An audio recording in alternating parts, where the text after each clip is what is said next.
Saudara, terima kasih Anda masih bersama kami dalam Berita Banten. Bagi Anda yang baru saja bergabung, kami hadirkan kembali 3 berita utama hari ini. Jalan nasional terendam banjir, puluhan kendaraan mogok.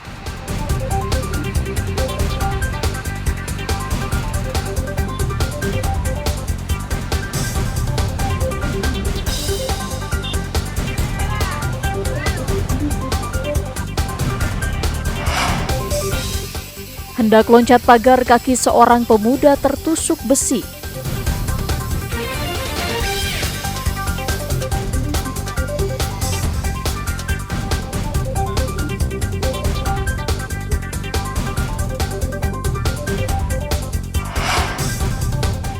Jalan tak kunjung diperbaiki, warga tanam pohon pisang.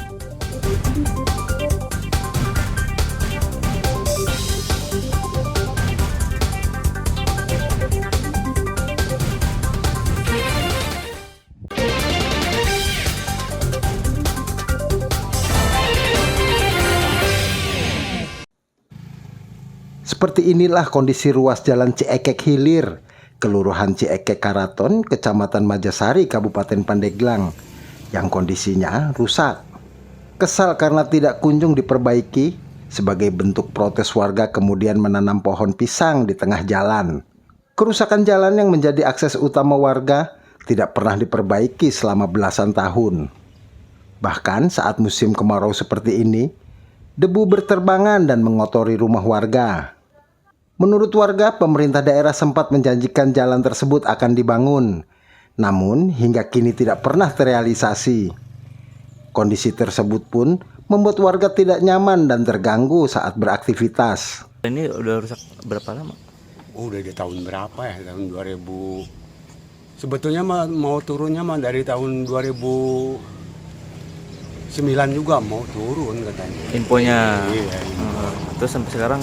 Sampai sekarang ya barangkali gimana ya? Kurang tahu dalamannya ya.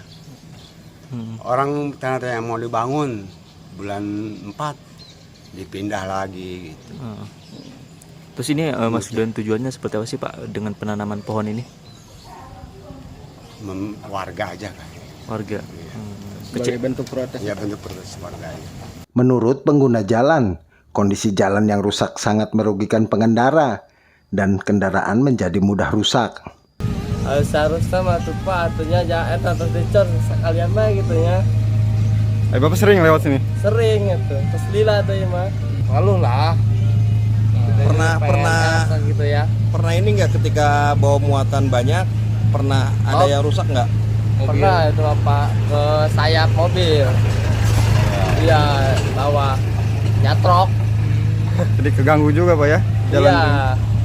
Jalan rusak sepanjang 500 meter itu pun tidak jauh dari pusat pemerintahan. Kini warga berharap pemerintah Kabupaten Pandeglang segera memperbaiki jalan tersebut, sehingga warga dapat beraktivitas dengan normal, tanpa takut kecelakaan saat melintas di jalan rusak tersebut. Ariel Maranus dan Andre Sopian melaporkan dari Kabupaten Pandeglang. Sejumlah ibu-ibu beserta anaknya di Kecamatan Curug berbondong-bondong mendatangi Puskesmas Curug, Kota Serang. Di tempat ini, puluhan anak-anak menerima bantuan nugget dan telur dari Pemkot Serang dalam upaya pencegahan stunting. Acara yang semula dijadwalkan jam 9 pagi sehingga membuat ibu dan anak resah. Bahkan beberapa orang tua yang datang dari pagi lebih memilih pulang lebih dahulu dibandingkan menunggu. Oh, langsung dimasak aja. Datang ke sini dari jam berapa, Bu? Jam 8. Jam 8 ya. Ini anak udah mulai rewel, Bu ya? Iya, rewel, nangis. Udah nangis ya. Emang agendanya jam berapa, Bu, harusnya tadi? Oh, jam 8 kumpul sampai sini. Cuma ini mulai acara jam 11 jadi. Terus gimana, Bu? Supaya anaknya gak rewel ini? Paling nangis aja. Nangis terus ya. Pemkot Serang sendiri masih belum yakin nugget dapat memenuhi gizi anak karena masih dalam tahap percobaan. Prinsip ini sesuai dengan jadwal kita target 40. Kita akan sampaikan oleh sudah bilang karena kan ini supaya tidak double. Jadi mana-mana hari ini misalkan 40 nama-namanya sudah tercatat di DP3 AKB dan Puskesmas. Jadi kalaupun yang belum ya tetap nanti punya kegiatan. Pak, artinya sejauh ini nugget ini belum bisa dipastikan untuk mengurangi memenuhi protein balita atau mencegah seperti apa? Ya kita kan namanya juga berupaya ya. Salah satunya ya daging itu. Dengan banyaknya mengonsumsi daging yang mudah-mudahan mempercepat pertumbuhan. Untuk nugget sendiri komposisinya daging apa? Daging ayam sementara ini yang dibuat. Menurut Kepala Puskesmas Curug, mayoritas penyebab stunting di wilayahnya akibat pernikahan dini. Di sini mayoritas itu pernikahan dini. Penyebabnya pernikahan dini. Iya. Sama gaya hidup, Pak. Gaya hidup kalau sekarang kan remaja-remaja kan ada diet, nggak makan sayur. Ya itu makanan seblak, makanan itu kan, junk food gitu kan. Di Kecamatan Curug sendiri terdapat 88 anak yang sedang dalam proses penanganan. 26 diantaranya spesifik gizi buruk sudah ditangani. Ariel Maranus dan Fazri Munawir melaporkan dari kota Serang. Wali Kota Tangerang Selatan Benyamin Daphni melakukan inspeksi mendadak ke setiap ruang dan kantor aparatur sipil negara. Sidak dilakukan dengan memeriksa satu persatu gawai milik aparatur sipil negara di lingkup pemerintahan Kota Tangerang Selatan. Dengan teliti setiap aplikasi yang berada di dalam layar gawai milik ASN tak luput diperiksa. Wali Kota Tangerang Selatan Benyamin Daphni mengatakan, sanksi mulai dari ringan hingga berat bakal diganjar kepada oknum aparatur sipil negara apabila terlibat dalam permainan judi daring.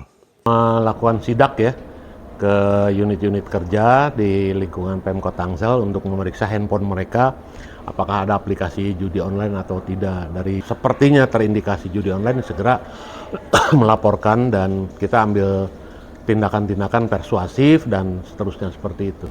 Berharap sih tidak ada ya, tapi kalau umpamanya ada tentu yang namanya judi kan bagaimanapun juga pelanggaran terhadap aspek hukum. Jadi nanti ini akan dibawa ke sidang Baperjakat namanya. Dalam pemeriksaan kali ini, tidak ditemukan aparatur sipil negara bermain judi daring. Benyamin berharap kesadaran dalam menghindari judi daring dapat diteruskan hingga ke tingkat lingkungan masyarakat. Ariel Maranus dan Syahbudin Atar melaporkan dari Tangerang Selatan.